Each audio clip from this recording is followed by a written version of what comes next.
एक बार की बात है। एक जंगल में एक झील थी जो खूनी झील के नाम से प्रसिद्ध थी। शाम के बाद कोई भी उस झील में पानी पीने के लिए जाता तो वापस नहीं आता था। एक दिन चुन्नू हिरण उस जंगल में रहने के लिए आया। उसकी मुलाकात जंगल में जग्गू बंदर से हुई। जग्गू बंदर ने चुन्नू हिरण को जंगल के बारे में सब बताया, लेकिन उस झील के बारे में बताना भूल गया। जग्गू बंदर ने दूसरे दिन चुन्नू हिरण को जंगल के सभी जानवरों से मिलाया। जंगल में चुन्नू हिरण का सबसे अच्छा दोस्त एक चीकू खरगोश बन गया। चुन्नू हिरण को जब ही प्यास लगती थी तो वह झील में पानी पीने जाता था। वह शाम को भी उसमें पानी पीने जाता था। एक शाम को वह उस झील में पानी पीने गया तो उसे उसमें बड़ी तेजी से अपनी ओर आता हुआ कुछ दिखा। वो कुछ एक मगरमच्छ था, जिसे देखकर वह बड़ी तेजी से जंगल की तरफ भागने लगा। रास्ते में उसको जग्गू बंदर मिल गया।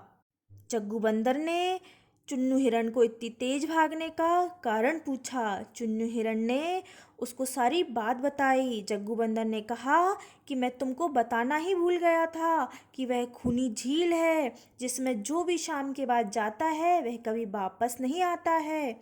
लेकिन उस झील में मगरमच्छ क्या कर रहा है वहाँ, उसे तो हमने कभी नहीं देखा। इसका मतलब वह मगरमच्छ ही सभी जानवरों को खाता है जो भी शाम के बाद उस झील में पानी पीने जाता है। अगले दिन जग्गू बंदर जंगल के सभी जानवरों को ले जाकर उस झील में गया। मगरमच्छ सभी जानवरों को आता देख छुप गया, लेकिन मगरमच्छ की पीठ अभी भी पानी से ऊपर दिखाई दे रही थी।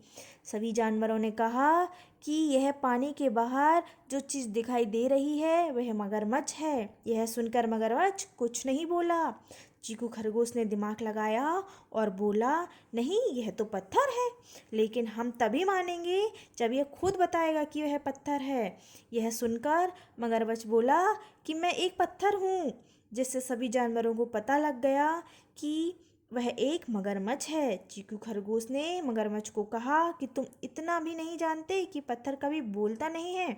इसके बाद सभी जानवरों ने मिलकर उस मगरमच्छ को उस झील से भगा दिया और वहाँ खुशी खुशी रहने लगे। तो इस कहानी से हमें सीख मिलती है कि यदि हम किसी भी मुसीबत का सामना बिना घबराए मिलकर करते हैं तो उससे छुटकारा पा सकते हैं।